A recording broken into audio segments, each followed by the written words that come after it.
Shir sponsor Lui Nishma Sam Yakashom Labasitzchok. We're learning now Bobakama Daf Memhei. Going to start in the mission of Mendal and base in the bottom. Shor Shu Yoitze Li Sokel. You have a shor who is going to be stoned because he gored. V'yigdisha Bailov, and the Bailey made it Kaddish. Ain't a Mugdash, doesn't go Kaddish. Shachtoi, if he shechted. Besora Asr, can eat the meat. But if he made it Hegdish before, Hegdishu Bailos or the owner Hegdish, Mugdash, then it is Mugdash. In other words, it becomes Asr Ba'ano only once it's about to be stoned. So Rashi learns this is a new thing, and nothing to do with what we learned till now. And this has to do with if the owner gives one of the four shomrim that we're going to learn about.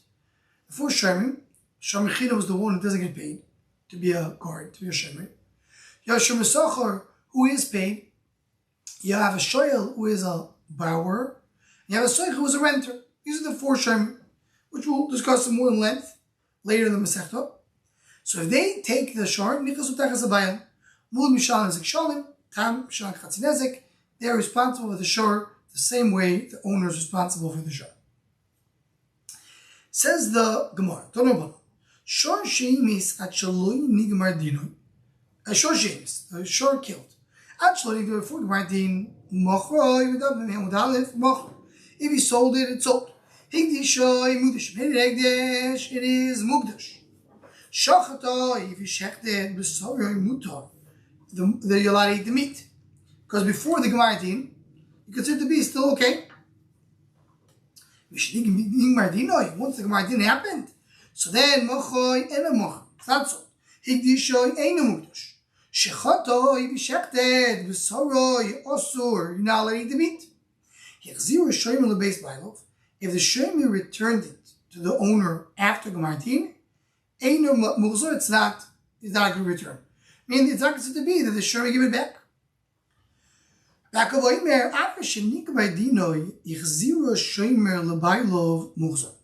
after Gemar din, if the shomer give it back to the owner, it is muhzor. So we're learning over like this. Until Gemar din, it's still his. We didn't pass against him. The shor is mutar for everything. After Gemar din, not. But the shaila is, can the shomer return the shor back to the owner after Gemar din? Machlekes. What's a machlekes? Gemara explains. Lein b'Yaakov v'chol. What's a machlekes? The Rabban Tzavi ein oimrim b'Yisur Hano harei shel cholfanecha. In Yisur Hano, I can't give it back to you and say, here's yours. You're not giving me anything. What you're giving me is something which is worthless. Yaakov says, no, Yisur Hano. Yes, you're right. Right now it's worthless, but I don't have to give it back to you in a full worth. I give back you what I owe you. I need to give you back your shor. Here's a shor. You're not happy with the shor? Too bad. It's not my responsibility. Why? What's nafkamina if you say in Yisur Hano, can you give it back or not? Nafkamina is regarding chometz Pesach. If a person gave somebody chometz, and then it comes Pesach, it's worthless. Can you return the chometz to the owner? Do you say it's worthless, you can't give it back? Or you say, I don't care, it's worthless. Here's your chametz. Here's your food. Rabbi says, everybody agrees that you could give it back. If they don't agree, you can need floyd linyan chometz Pesach. Let's just speak about chometz Pesach. Chometz Pesach. Why do they argue about the shor? Why not about the chometz? The argument over here is, can you go do a Gemar din, which means, could you be able to do a Gemar din, which means, are you able to go ahead and paskin on the shor, the Ischai Miso, shaloi b'fonav if the shor is not there. You have to have the shor there. If you brought it back to me, I would take it out. I would make it run away. Go to the Agam, the valley.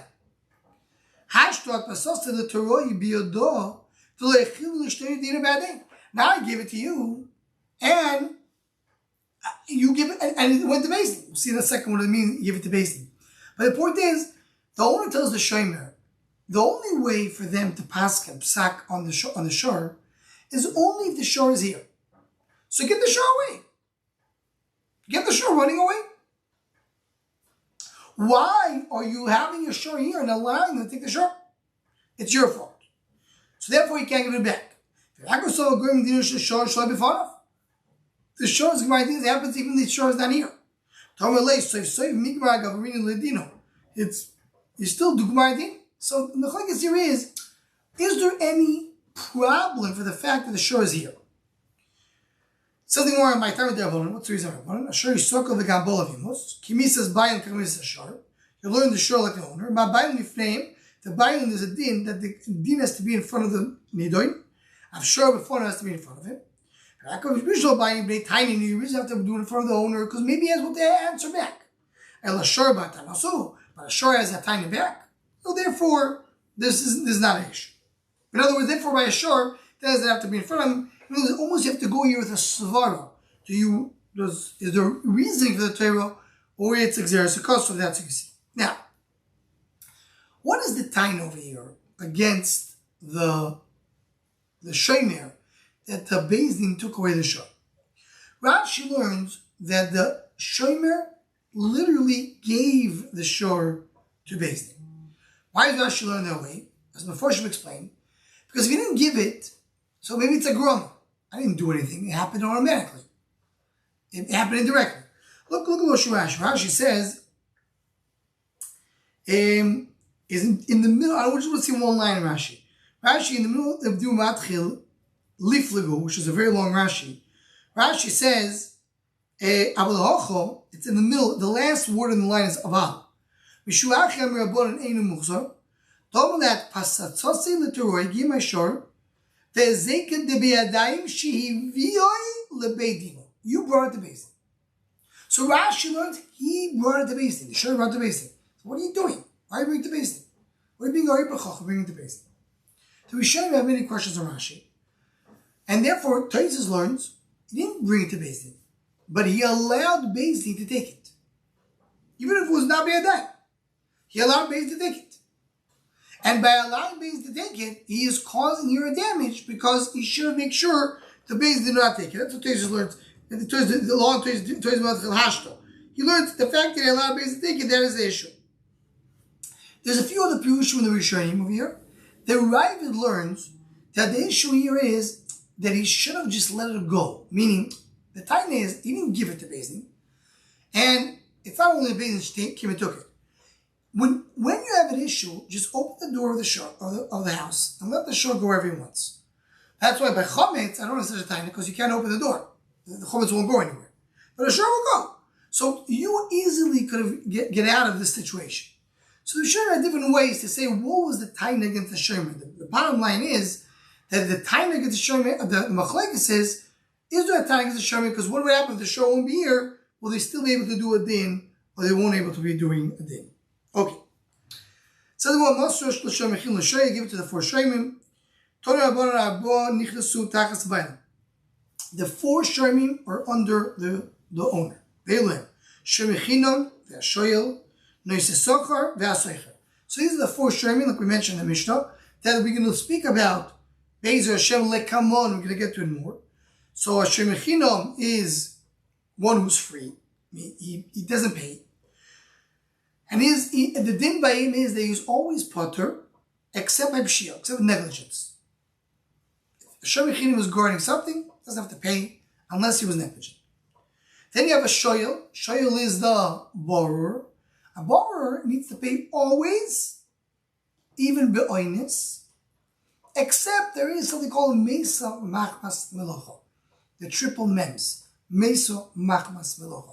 They talk about that while you're working with it, it died, you're part of it. Except that case, basically you have always. And then you have noise sachar, which is a shomer sachar, really means you have a gorge being paid. So he's not chayav in oinis. He is not, but he's not potter except by pshia, He's also chayav in gneva v'aveda, which means stolen or lost objects. And then you have seicher, and that's what we're going to get to in Gemara. Seicher is someone who's renting. And the question is, Machlekes Ramei Rabbi Yehuda, what is the definition of a seicher? Is a seicher considered to be a shomer chino, someone who's getting it for free, and he has the halachas of a shomer chino, or a seicher is considered to be a shomer sacher?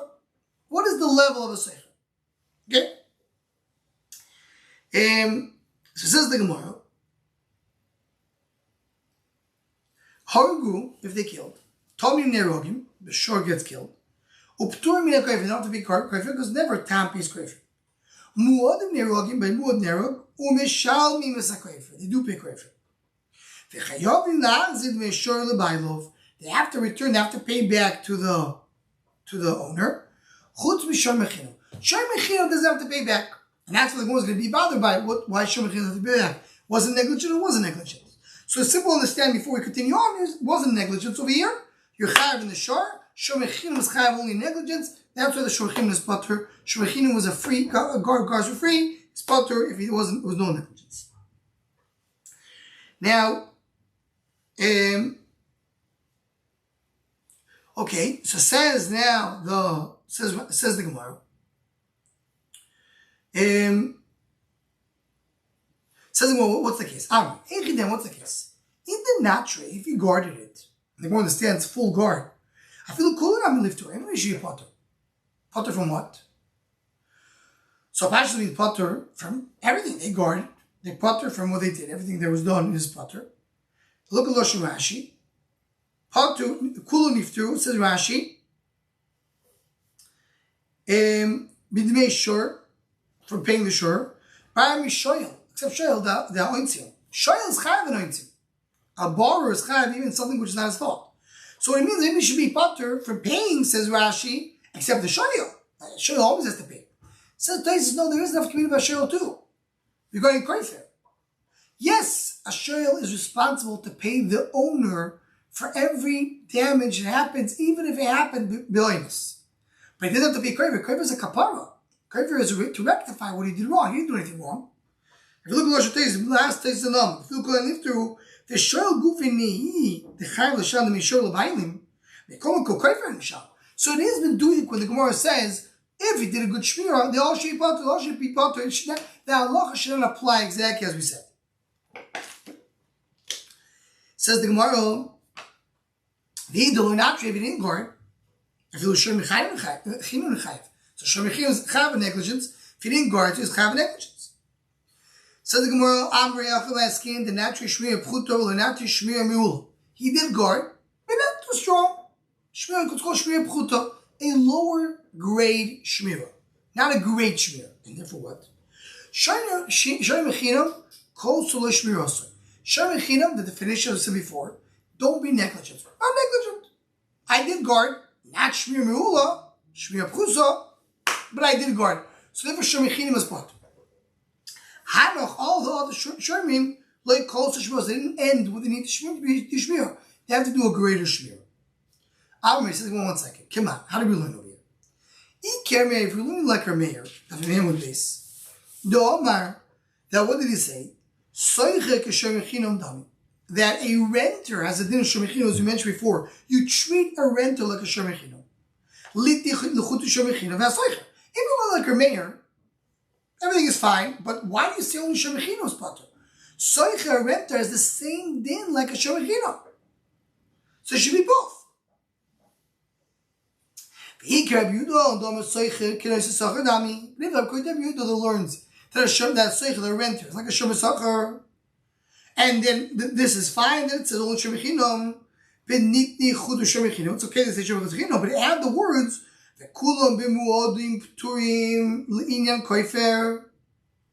you should say muad pater. Why muad pater? So this we mentioned briefly earlier in the Masechta. We'll get to later more into this. Rabbi Yehuda holds that a muad requires only a shmira pchusa, not a shmira meula. It's a special because the muad is going to be quoted in a moment. Rabbi Yehuda holds that a muad does not require big shmiras. What do the Gemara say? Gemara says we have over here somewhat of a shmira, lower grade shmira. And that's why He's chayav, everybody's chayav except Shemechino. So if you hold like a Yehuda, Mood is not chayav if you had a Shmira Pchusa. So if you hold like a, what do you hold? Hold like a mayor, so Seicher should be included with Shemechino because he has the same halachas like Shemechino. You hold like a Yehuda that Seicher is not like Shemechino, that's fine. But when you Mood, why you chayav if it was a Shmira Pchusa? Says the Gemara, Oh my Rav Huna Bar Chanina, Amari Ablozi. She's a blazer. Dome Ein Shmira L'Sakin. That's the next Mishnah. The blazer holds the Shmira can be only with a knife. If you have a shor who's negek, the only way to guard him is you have to cut his head off. Meaning, for a shor muad, you need to have. There's no way to guard him basically. Any Shmira is not good enough. Well, Yan Soicha Solik Arbud, and he holds. Like a beauty by Soicha Doma Soicha Soicha Dami. So this price works very nicely. Once it's a muad, you always chayav, except by a shemechino, because a shemechino does it only chayav negligence, not considered to be negligence, and a soicher is like a shemechino, like a beauty. So the Gemara Abaye says, Lo ilom kirameir. It really is like a meir. That he holds the what? That you need to have, that a muad needs a shmir me'ula and a shemechino needs a shmir pchusa. But, even though you hold that, like a mayor, you ask, a mayor holds that a seicher rent is like a shemechino? No. We're going like the other shita. The whole Jomer does not hold that way. Because the Makrib Rabbi Avu, Betanya, Rabbi Avu learned differently. Say the kids in Mishal, how do you pay seicher? Mayor like a shemechino, or be like a shemechino. He learns that a mayor holds the seicher like shemechino. That's what's not included with shemechino. Says the Gemara, Omer Ablozo. Matzah shoyer l'shemechino. Person gave a shor to shemechino. Hizik chayav. If the shor damaged, so you have to pay. Who's a pater? But if he got damaged, you pater. So why? Amri. Echidam. In the kaver l'shmiras the zakov, if he agreed to guard, meaning anything has to do with nizikim, to guard him, afilu was like nami l'chayav. So he should be chayav and fair not to get damaged. If he's not nothing to do with any nizikin, is he responsible for nizik both ways or not? Says the one we're talking about he did accept nizikin, but he recognized this shore as a nakhl. This shore, his nature is to be negach. He wasn't a mood yet. It did happen 3 times, but he's a nakhl. Stone the means that what he accepted himself is for him not to go and damage others. But for him to get damaged, he didn't think about it. Meaning, when, as Rashi explains, when you have a shor who's negeach, the shor is on his mindset thinks, you know what? If I'm accepting shmira, I'm accepting shmira for him not to go and gore. Not to get damaged was not part of my chesed because that was not the main focus when we did this agreement. Okay, Zog the Mishnah. If the owner tied the shor with a Masera, the Meiri explains the Masera means not a chain, not a metal chain, but some kind of a rope, which is a low quality rope. V'no b'fon of karoi, and he closed the door okay, meaning not too strong. V'yotzav he went out. Echotam echanut chayav divrei mir. Said that's not a shmir me'ula.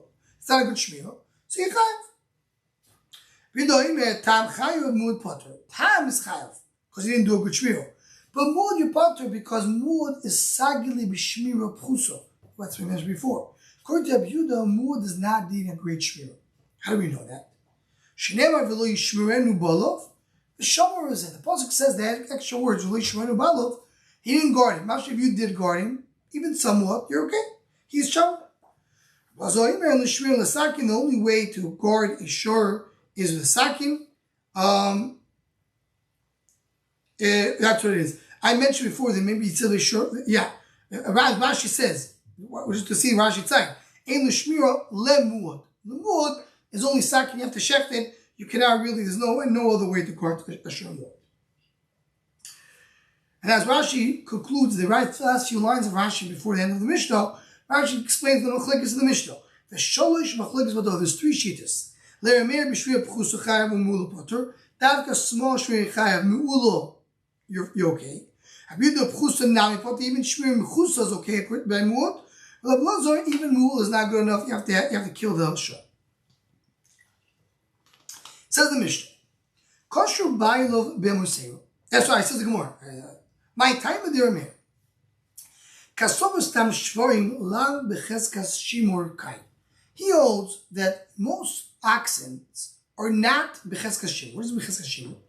So as well, Toys points out very strongly, that's not the cheskas shimur that we mentioned earlier. In the early Masechta we spoke about that cheskas shimur in the first parak, Toys brings the Taf Tesvov. We said why it's Palganiski Knosso on Amoino, so cheskas shimur. That's what it means. Cheskas shimur he doesn't need to guard. That's what we're saying over here.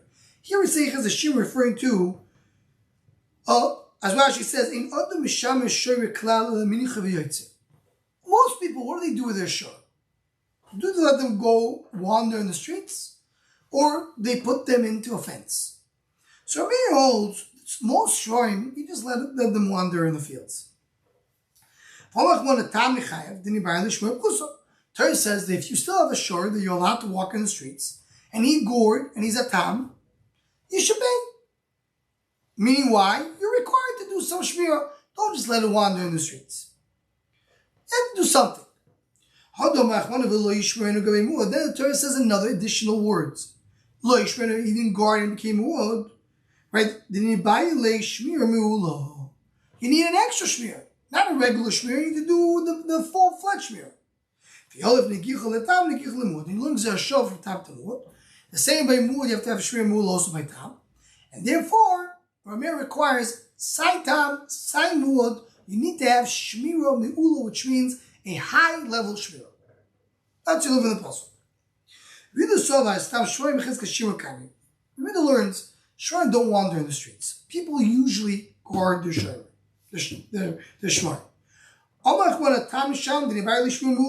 Then the Torah says, the tam has to pay. So what is the Torah saying? It's not enough, your regular shmira. You need to have an extra shmira.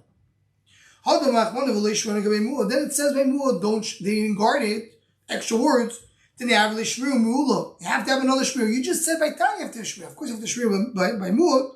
Have a riba, riba, the fact that Torah says the extra shmir tell you don't have to do shmir mu'ula. Me have to call the shmir mu'ula. The Torah went down for the shmir mu'ula. You don't have to have such a strong shmir. If so, by time should be the same things there are shova from what? It's a mute. He didn't guard him, but I know there's been only more Trey Kusa, not a tam. So you need to tell me the actual thing. He didn't guard him, that's why he's chayav. In Ken Ichter one of he didn't guard. My v'lo yishmerenu lezeh v'lo le'achar. Right? So what comes out of here? Comes out of here something which is almost called mirapse ego, almost like a funny thing. According to our mayor, you need to have always a perfect shmira for a shor. Tam and mu'ah needs to be shmira me'ula, meaning you have to close the gate very strongly, even Baruch Sheni Mitsuya. You need to have a chain, that's you have to shave it. Rabbi Yehuda, tam, you have to have shmira me'ula. But a mu'ah that you know gores 3 times, you do not have to have shmira me'ula. You have to have shmira prusa. One simple understanding, maybe we'll get into the Shur Machshava, that one simple understanding is that it's like not in the hands anymore of the owner. Short time, you have to be careful with the shur. But once the shur goes crazy, we tell you, listen, the Torah doesn't require you to shomer, it won't help anyway. Says the Gemara, Tanyo, Rabbi Yaakov Omer, Elazar Yaakov says Shmir Pchusa is good enough. My time, what does he hold? Some of the Kabudo, he learns a Kabudo that says it's Riba Achariba, it's a double Shmira. I tell you you don't have to have such a strong Shmira. He does the Xer he keeps the Xer now like Kabudo, and he holds the both Tam and both Mud, they need to have, they're good enough for the Shmir Pchusa. Oh, so this we also mentioned earlier in the Masechta. That according to Rabbi Yehuda, and this when you want to go to the sensibility of what happens over here, you have a short time, it has to be Chatzi Nezek. By him, you have to have a Shmir Me'ula. Then after 3 times, it becomes a Shor Mu'ad. You say you don't have to have a Shmir Me'ula. Only on the new half that you have. On the original half, that doesn't change. You still have to have shrimula. It's only on the second half that the Torah is mechayev shrimula. Now you don't have to have a shrimula. Right? Only in the second half. The first half, the top part, it's still you still have to have shrimula. So that's what it says. You see from here that he remains where he is in short time. It doesn't become more lenient. If you cut for the new chiyuvim, then you have more leniency. You move for the right horn and I move for the left horn. That goes quick too. You always have to shrim mula. What's the difference if it's mula mean half the small? You understand? It's not the chiddush. You have to pay for one after the other. Now we know. Even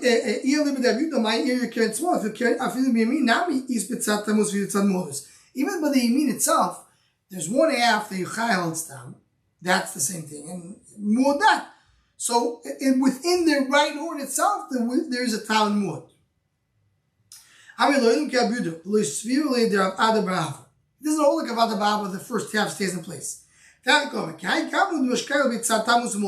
Only in this case, the one horn, he always is going in the right side, not the left side. So his right side is mud, the left side is not. And that's what we have in one animal, a tal and mud. We have in Bava with Aleph. Someone who's mud, he's not a tam anymore. This agrees with Rav Ava, and he holds that you don't say that the original half stays over there, and that's what he comes to argue. So he brings over here a suffix. He says, why do we say the right side, not the left side? The pshat is because usually they go on the right side. So if you usually go on the right side, so then if he's more than me, I'm more the small.